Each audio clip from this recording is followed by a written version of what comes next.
Privileged to be alive today. Hello and welcome to episode 11 of the Thriving Family Table Talk on Thriving Parenting. Our topic today is raising disciplined and godly children in a digital age. Raising disciplined and godly children in a digital age. A well-ordered life is enviable. It is an enviable life and it catches people's attention. Indeed, it draws people to you. Self-conduct, character, and charisma showcase behind the scene thoroughness and is evident in everyday behavior. A disciplined and godly child is a product of intentional parenting and participatory parenting. Good evening again. If you are just joining us, please let us know in the comment section where you are joining in from, and thank you for always joining us on our weekly Thriving Parenting series.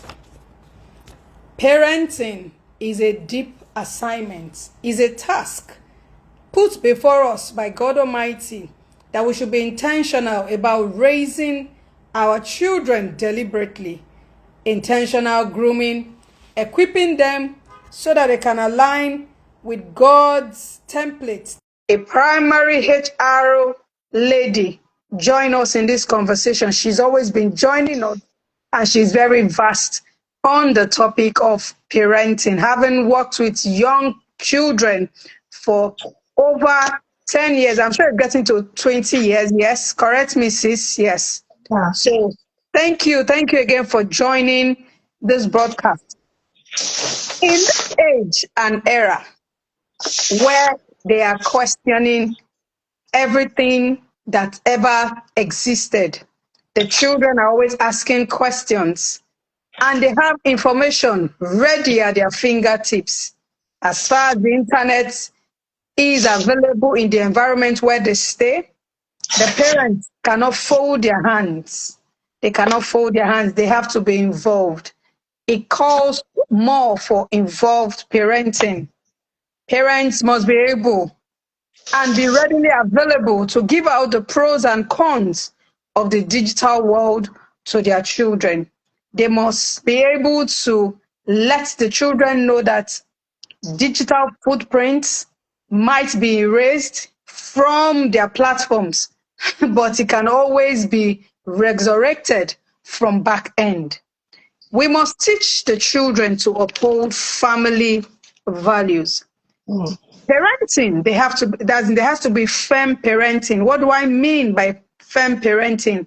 Is a practical in practical definition, the practical definition is the parent's ability to be able to introduce offline activities so that the children are able to be well formed and well grounded. We must teach intentionally the children to be able to sit still, because sitting still helps them to be creative, helps them to know that it is not a bad thing.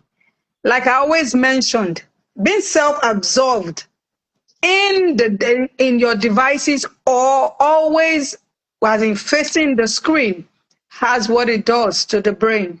I remember a doctor once mentioned to me outside Nigeria, because I live in Nigeria. He said children before the ages of 2 is best for them to hear sounds than their eyes actually focusing on devices or the television. Why? Because the eyes are still developing, but the ears, they develop faster than the eyes. Maybe that explains why when the child comes out, the eyes are closed. So today we are talking about raising disciplined and godly children in the digital world. Parents, it is the literacy that literacy in parenting is not handed down to you. You have to search for it, and you cannot just stay aloof. It might have worked because in the earlier years, parenting was more agrarian, where they take them to the farms so that they can assist. Yes, children will assist you, but you also have to assist the children. Let them have their godly corner, not just the naughty corner. Let them learn that to sit still is part of living. That is okay to sit still. After all, when they grow, they will sit in offices without those devices and they are expected to work. They will sit in boardrooms and take decisions. So they also need to learn that, and parents should be willing to teach that physical exercise is part of their growing and grooming. So raising a child means there is a framework in place. The parents are teaching the rules of life, and they are insisting that the children adhere to the family culture. Yes, they adhere to the family culture. Sometimes as an adult, when I want to do some things, even though I'm an adult and I have children, I remember that this is not my training. I can't deal. That's why the Bible is clear. It said, train up a child in the way he or she should go. And when they are old, they will not depart from it. It is very key. Welcome again, my darling sister who has always been magnanimous to share resources from the depth of her core and from revealed information. We have many questions today, and we're going to dive in immediately. So I'll just let you say hello to our viewers before I go ahead with the questions. Thank you. Hello, everyone. Thank you for joining us again today. Good morning, good afternoon, wherever you are in the part of the world. Thank you. Thank you. Thank you. Okay, the first question is, what does it mean for our children to be disciplined and godly in the digital age? What does it mean for our children to be godly and disciplined in the digital age? Okay, thank you. Thank you for the wonderful introduction, as always. You do a good job introducing the topic and getting us, into it. So when we talk about raising disciplined and godly children today, we are talking about much more than simply getting them to behave well or follow rules. So in this digital age, discipline and godliness require intentional living, self-control, as a parent, and self-control for the children and spiritual awareness, because this world is full of constant noise and distractions. So discipline means helping children learn self-control, even when everything online is built around instant gratification. Everything always look better, look good online. Then teaching them to delay gratification, make wise choices, and stay focused in a world of constant notifications. And guiding them to set personal boundaries with technology, entertainment, and online interaction. So teaching them that discipline, teaching them self-control, teaching delay gratifications, and personal boundaries. And godliness, means training children to love God, fear God, and to choose Him, to choose His ways over cultural pressure. Because there are a lot of pressure, even in the daily interactions, and there are even much more pressure online. They're teaching them to honor God in their thoughts, in their attitudes and digital habits, and helping them to develop a heart that desires righteousness, purity, and truth, even online. So teaching, the Bible says in Titus 2:12, says, teaching us that denying ungodliness and worldly lust, should live soberly, righteously, and in a godly manner. So simply, discipline shapes their habits, shapes, and godliness shapes their character. So discipline shapes habits, and godliness shapes character. So raising children with both is more challenging in this and more necessary in this age that we have. So that is what that is what it means to have disciplined children and godly children. Self-control, they delay gratification, they have personal boundaries, and they love, fear God, and they honor God in everything they do. Thank you. Thank you very much. Is it really tough, or it just requires you to be more involved? You can't run away from being involved. Like I introduced, I said everybody loves to go to the supermarket and pick the best a grocery, that's the best product. Meanwhile, that product has gone through a process. So also is the godly child. It just requires parents to be more involved. It's a call to be more involved. It's a call to be more involved. The second question is, what are the peculiarities of the digital age? What are the peculiarities of the digital age? Yeah, it is important to understand this because we cannot raise children in this if we don't understand, Yeah. this. And so the digital age has its own unique culture, pressures, and temptation. Yeah. And the first one, like I mentioned in the first, in my initial response, is instant gratification. Mm-hmm. Children have access to entertainment on demand, no waiting, no patience. I remember those times when we were in school, even when we were not even elementary school, university, when I was writing my project, my final year project, we will book ahead, at the cyber cafe. You book time ahead, overnight Mm-hmm. browsing, Mm-hmm. just for you to be able to go to the internet and get resources that are even needed, for education. But now everything is at our fingertips, fulfilling the Yeah. prophecy in the book of Daniel, that in the last day knowledge will be abundance. Yeah. So there's that instant, one of the peculiarities, instant gratification that entertainment that the technology gives. You want to laugh, you go online, you see someone that makes you laugh, you want to watch something. So there's no waiting, no patience. So it's like taking the patience out of everything. Then there's information overload.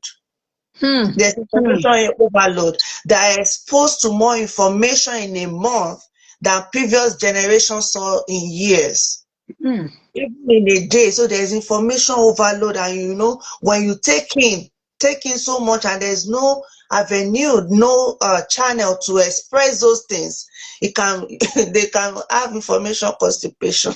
Like it's just there and affecting them. Then there's social media pressure, likes, how many people like my post, Like follows, for like. you know, Follow back. trends, Follow me back. online validation, and this shaped Yeah. identity and self-esteem. Like people just translating nobody liking my post, nobody liking my video, to nobody wants me, to rejection. And there's also digital relationships. Children build friendships online, sometimes even deep emotional ties with people they have never met physically. And it's so online communication is so entrenched now that even in games, Mm-hmm. they have chat room in games. The other day, well, not recent, because there's a game that my children play on the TV. Then I started hearing voices Oh. from inside the So. television, like, what is happening here? They said they met some other people online, and they are playing games. And I could hear in my living room that I'm like, no more. I don't want you joining anything. I don't want to hear, or else we'll take this away from you. So constant distraction, short attention spans, low focus, difficult with quiet time, and addiction to stimulations. Those are, Hmm. you know, so rampant now. And there's Hmm. virtual exposure. They can be influenced by people, ideas, and content that they have no control over. And there's limited privacy, but also aiding behavior. Limited privacy, like me coming into my living room and hearing voices of people from all over the world that I don't even Hmm. know. But there are also aiding behavior, because if they have their own personal device, they can do things that parents will not know. Then kids can hide apps, they can clear histories and live dual digital lives. So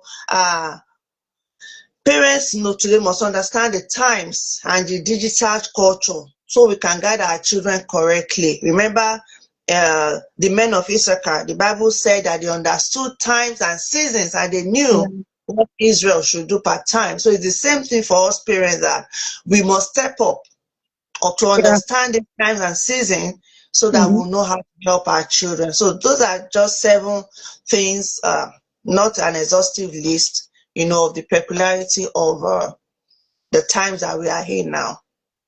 Thank you. Thank you for listing the peculiarities. I remember when I used to work, my office was close to a tertiary institution.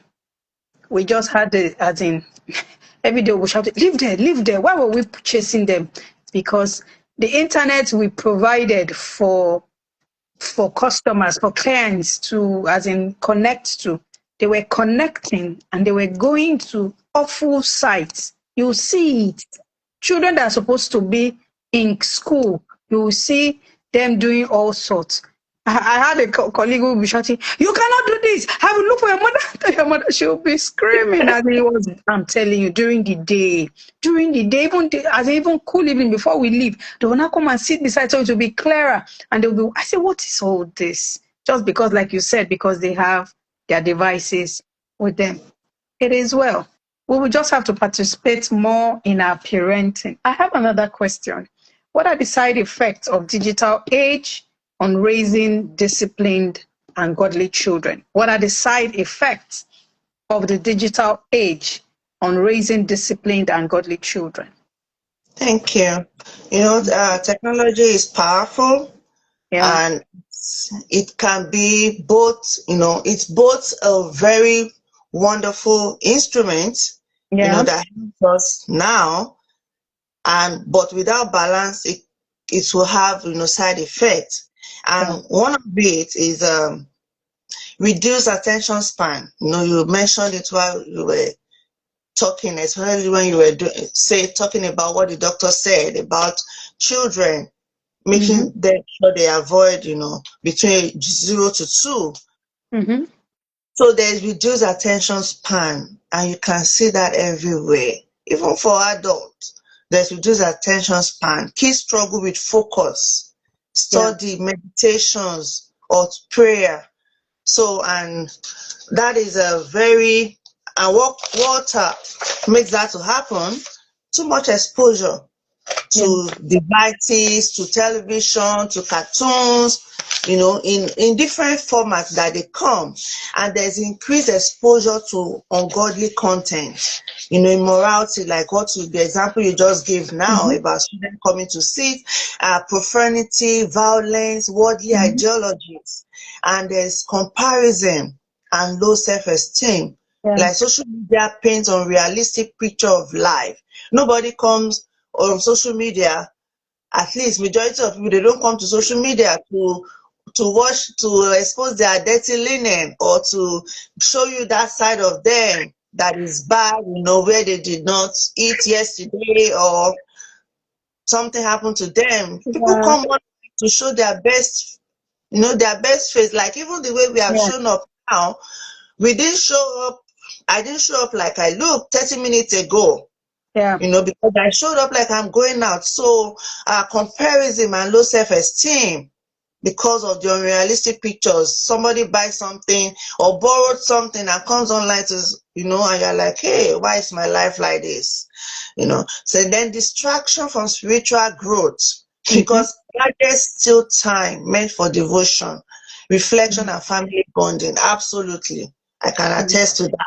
Reduce face-to-face communication skills. Like, Ooh.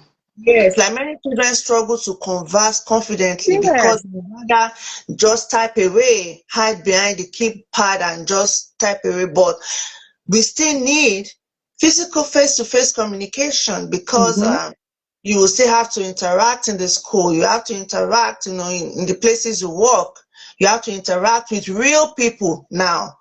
And also emotional dependence on entertainment. Like children Wow. sometimes cannot sit quietly without a device. It's I've seen situations where you withdraw devices from children and they start reacting in very bad way. You know that, these are signs of withdrawal syndrome or from addiction. because they can't stay still. Some people, they can't even think. Everything they're asking ChatGPT, should I go out today? Over emotional dependence on entertainment, on technology, then hidden habits or secret digital behavior leading to guilt, fear, and disconnection from parents, because now they have their device, they are chatting with different people, they have gone onto different sites that they are not even proud for their parents to see. So those are some of the side effects, and the Bible says we should not conform to the world. We should not, we are in this world, but not of this world. Of course, we are supposed to leverage whatever comes out to fulfill purpose for God, but we should not allow those things to keep us away from our purpose. So the digital world constantly presses children to conform, and parents must help them to resist this pressure to conform to the world. Thank you. Thank you, because the children's security is very, very key. It helps their self-esteem. I was in a plane some years ago. The next thing I saw the guy, I looked at the guy, he's young. I said, well, maybe he's rich. He sat down, I was now taking pictures in the business class side of the aeroplane. So the air hostess was trying to say, is that your seat? Can I see your boarding pass so that I will know whether this is your seat? He just kept on taking the pictures. Then later I now stood and went to his real seat at the back. Imagine that picture getting to social media. You'll not be under pressure that, who sent me? How did I become like this? How did I become like this when this one can afford as into seats very close to the pilot? What happened? You'll be asking yourself questions. But parenting will help you teach the children that your time is your time. Yes. Even in the midst of all that is happening, your time is your time. Sitting still is part of it. Then I think our education system would help a lot if they insist on participation.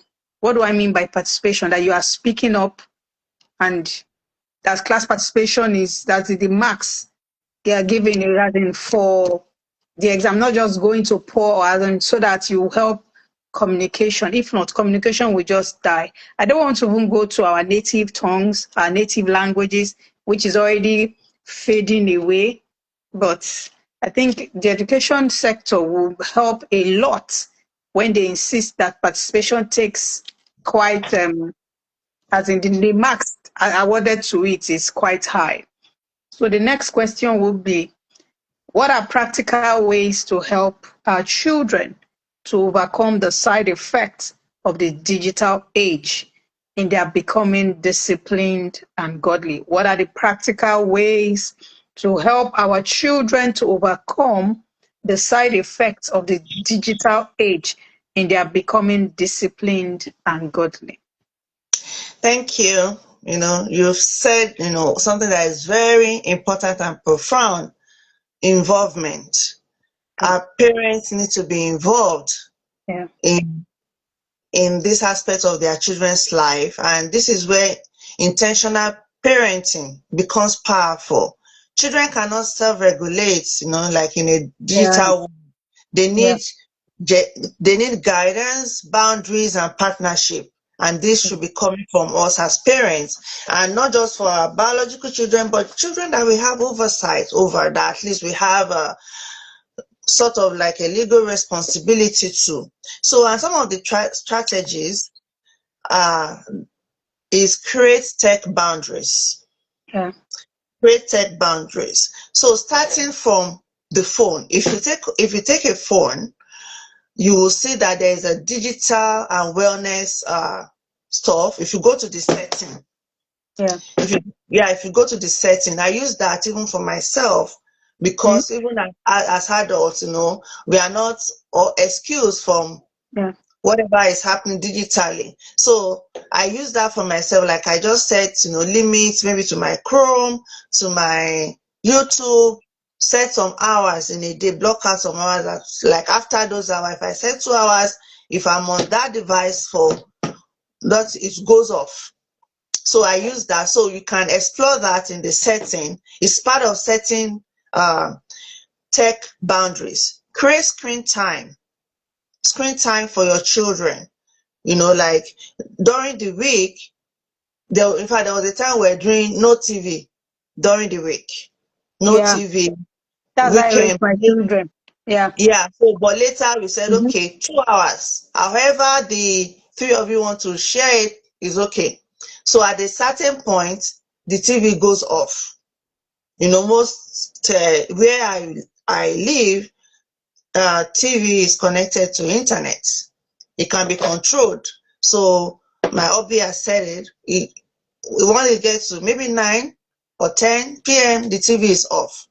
Mm-hmm. So go and sleep. So we can even use technology to help us in combating these side effects. Yeah. And that is what, as parents, we cannot be ignorant. We cannot say, oh, I don't understand this technology, this You thing. have to understand, You though. have to Ah. understand it, because even the people that are creating all these things, they are also creating ways to, they also have a mandate to create ways to help people regulate it. But if you don't seek it out, you will not know. So no phones, we can say no phones or device during meals, no devices in the bedroom overnight. Recently, what we do now is that if you want to use, because with school now, children need laptop, they need the devices, Yeah. it brings more challenges to parents on how to manage, because in reality they need this thing for their work, but if not regulated, it can be taken out of control. So what we have done is that if you need to use your laptop for anything, don't use it in your room. Come and use it on the dining table in the living Okay. room and leave the laptop there. So that's what because we have to keep changing, because the children, they become smarter and smarter. Oh, yes. Oh, So yes. Oh, we yes. have to be a step ahead. When you see an issue, you address it. So then you schedule offline hours. Like I said, like all devices, my son who uses a phone because he needs it for navigation, he has hours assigned on his phone, and the device will go off even if he's not back home, which means he has to be able to manage the number of hours so that he's able to navigate his bus route and all.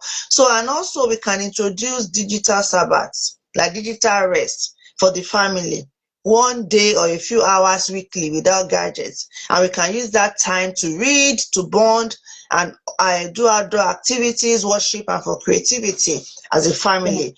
Then as parents, we need to model digital discipline. Children replicate what they see. If parents are addicted to their devices, children will too.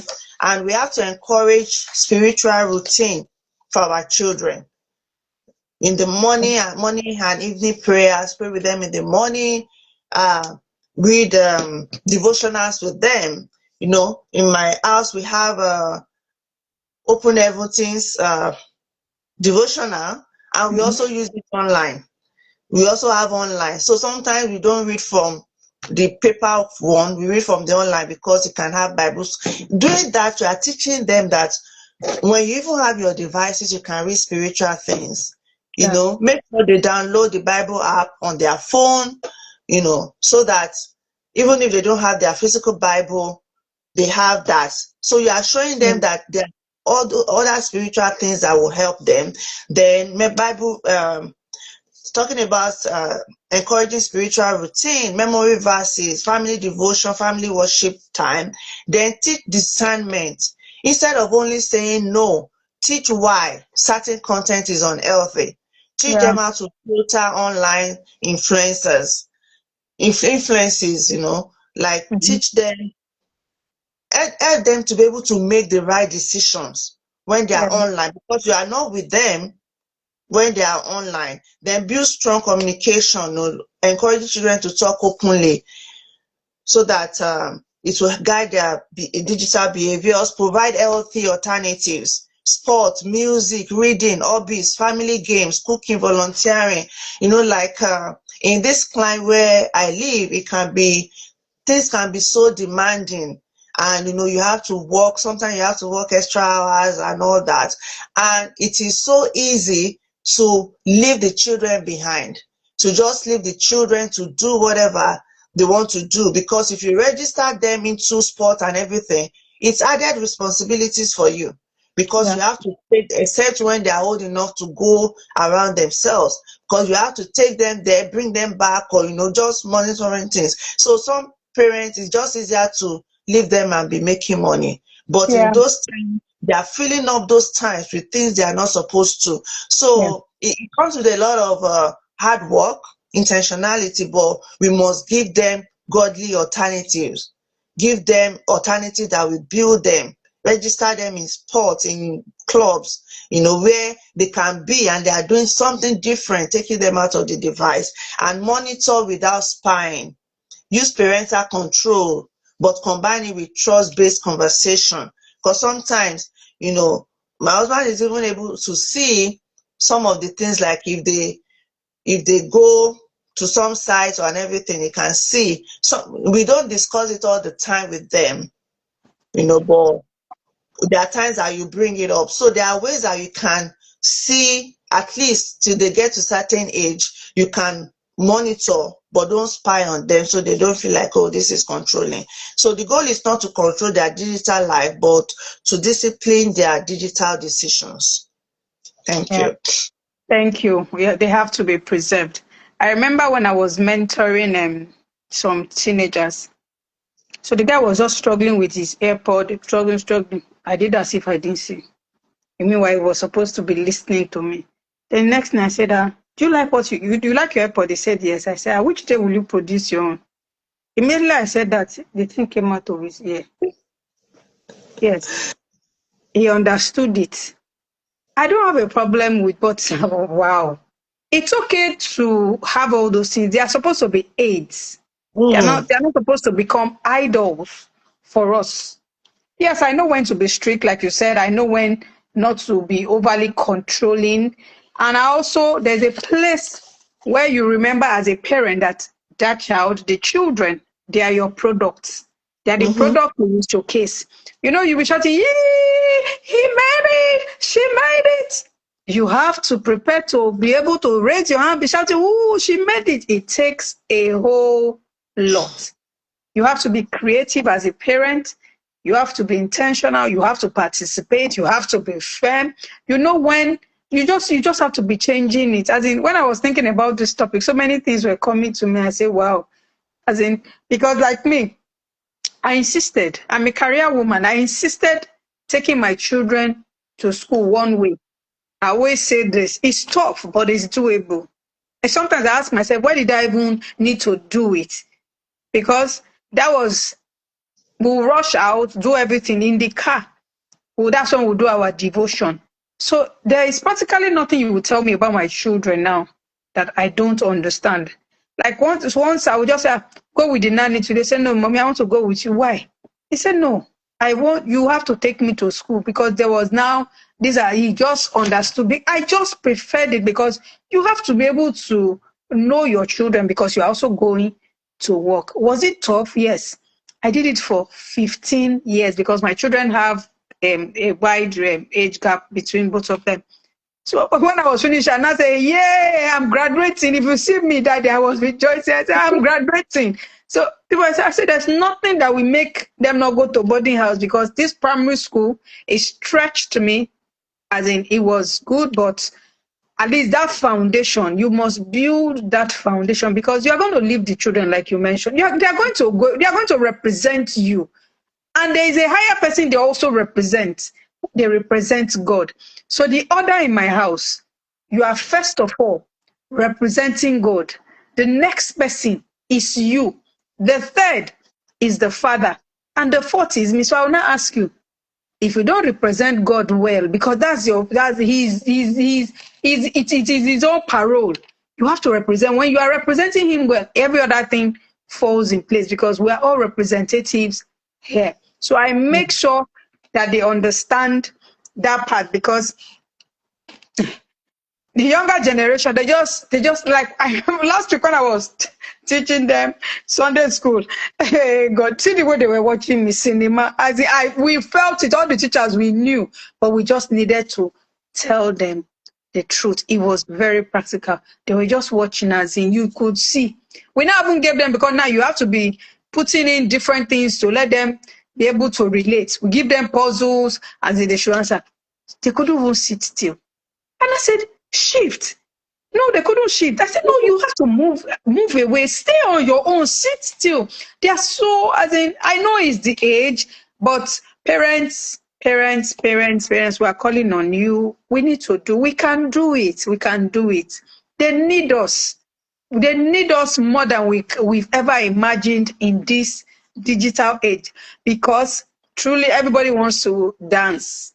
By this weekend now, my sister's children, her two children, they are graduating. So I jokingly told her, you have to guard very well because you are guarding for two. What do I mean by guarding? She should dress excellently well, because that's it. That's it. The next will not be other things. But for this graduation, she should make sure that she combines it. After all, she would have done it twice. She shouldn't just use. So I just sort of combine it and just enjoy it. Is a privilege. It is a privilege, because I know the story behind one of her children. So it is a big privilege. Parenting is deep. Parenting, we can't faint now, not even now. It is a call to be truly involved in the parenting journey. We'll take the final questions. I hope, we've taken so much time, but let's just quickly take this one. How can we help our children to maximize the positive sides of the digital age in their life journey? How can we help our children to maximize the positive side of the digital age in their life journey? Thank you. So technology is not the enemy, it is a tool.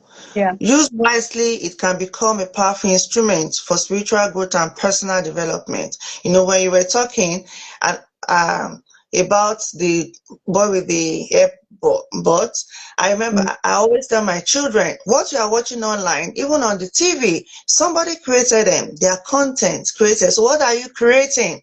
Yeah. What are you going to sit and create yours, you know? So there are so many things, positive side, and we can ways our children can maximize the digital age. One is Christian digital resources. You know, I mentioned it when we're talking. There's a Bible app, there's sermon that you can listen to online.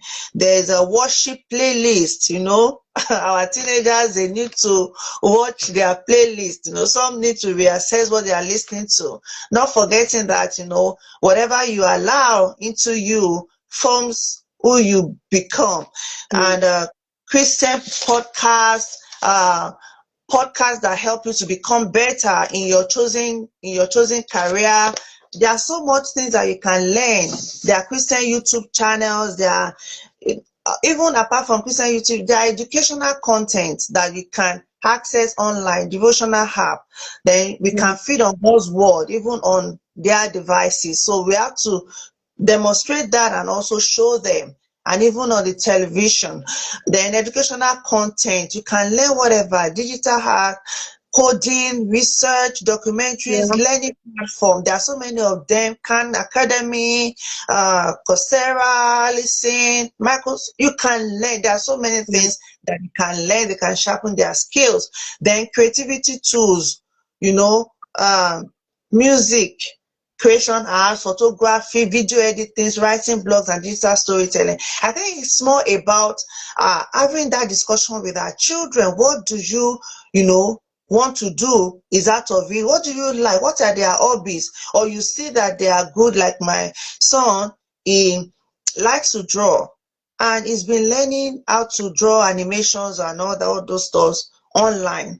So you can, if you see something and you can introduce them to things that will help them to get better at it, and all online Christian communities, connecting with youth groups, devotional groups, global Christian challenges, and also letting them know that it's okay to be bored.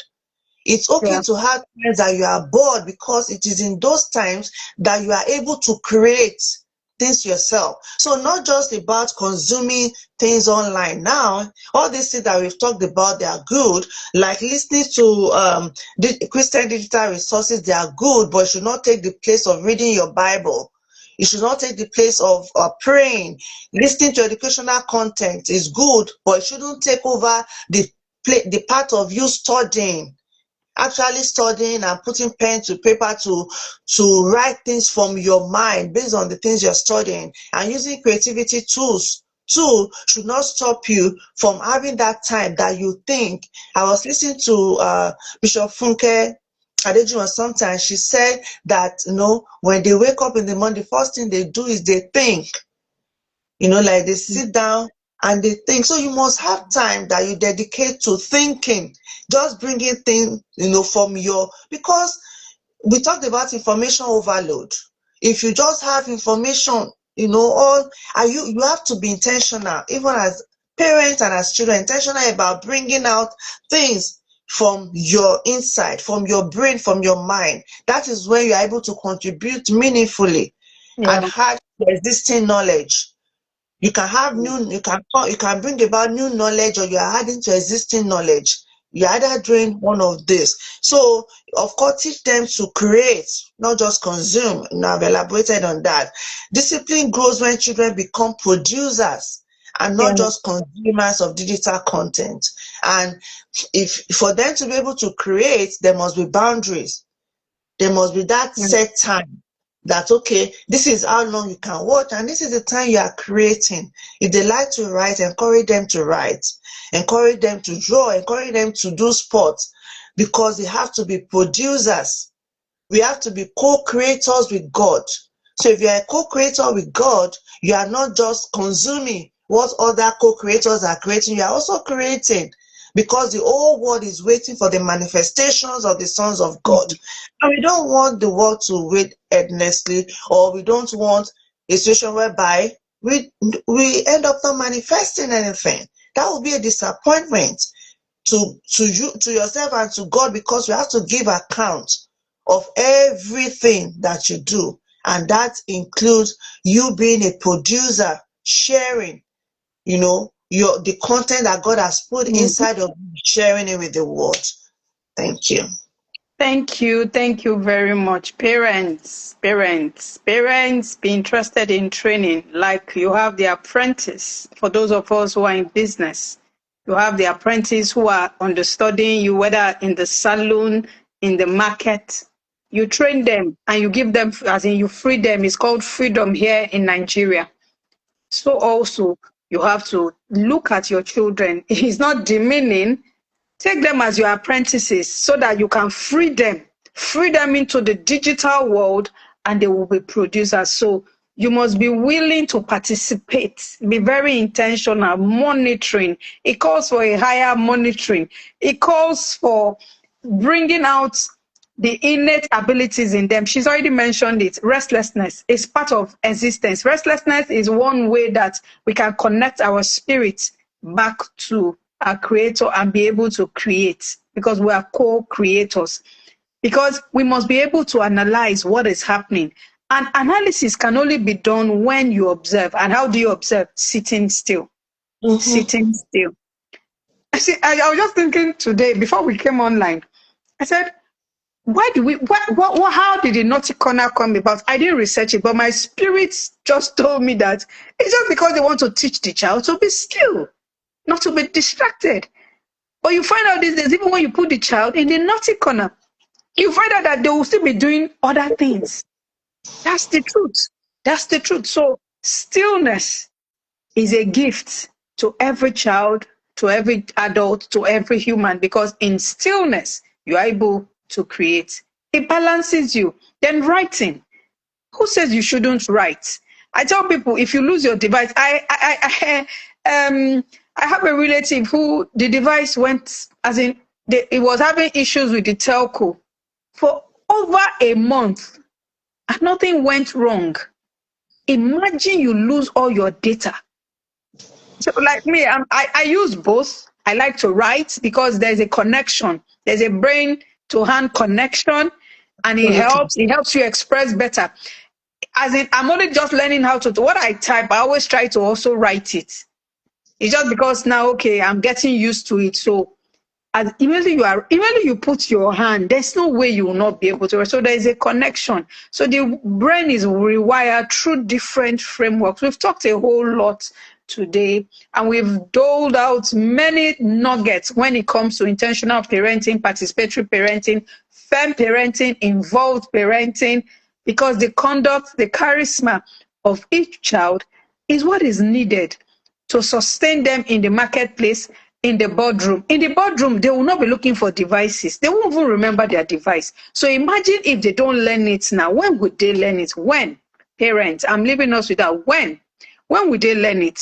If they don't learn it now, it has to be part of their routine. They are young. Yes, I agree. They are young, but also teach them. Train up the child in the way he or she should go. And when they are old, they will not depart from it. You see, going to work early, you start from there. Train the children to go to school early. Train them that going late is not okay. If it happens when unplanned, it's better. Not that you just say, let's get there when we like. No, no, no, because those are the things, those are the ills we are still trying to deal with in all parts of the world. So, sis, let me hear your thoughts, because I've talked a lot, because I want parents to teach their children to leave time for thinking. They have to think. Creativity, curiosity. You just sit down and just be asking yourself questions. Why am I on this earth? Why should I go to school? Why is Naomi my mother? Why is Sade my mother? Just be asking. And from there, you become curious. We must train our children to be able to ask the right questions. Yes, there are questions in the so follow them along that line. Let them ask the questions, so that in the long run, because they can't be quiet too. Because if they are, because the devices they're always on makes them quiet. Face-to-face communication will now be eroded. It will no longer be in their dictionary, because they know they can type. They know how to type very fast. But when it comes to face-to-face, imagine in the boardroom when they expect you to talk. I used to go to say, sorry, I will type. No. So, sis, I would like to hear from you so that we can wrap up. We've actually taken long today. Yeah. Sorry about Thank that. you, our viewers, for for staying. You know, so I'll just say that in closing, digital age is here. Yeah. And technology is not going to go away, rather it's going to become more sophisticated.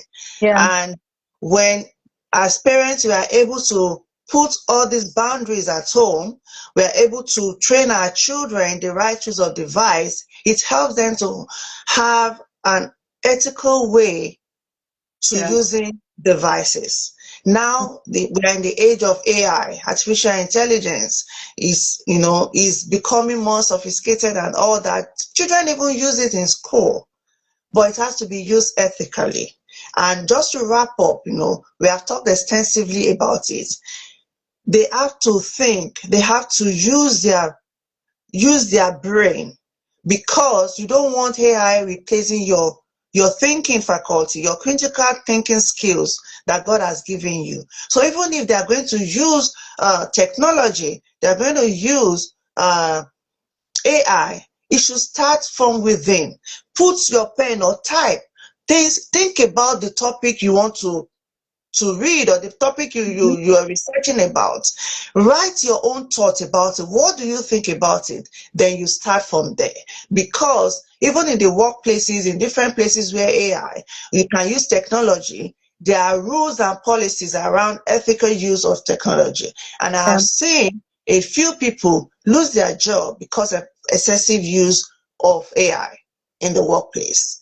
So putting all these things in place, setting boundaries, helping our children to be producers and not consumer, will not just help them to become disciplined and godly, and it will also help them in their interaction with people in the workplace and with their task in the workplace, so that they know that this person is sound. Not because if you take AI away, or that the system is down, there's a downturn in the office, then they are not able to work. You don't want to get yourself into that situation. So I pray that the Lord will help us as parents, as we continue to learn, continue to be involved, and continue to be at the top of our parenting, even in this changing, digital age. Thank you. And thank you for Thank you. joining us.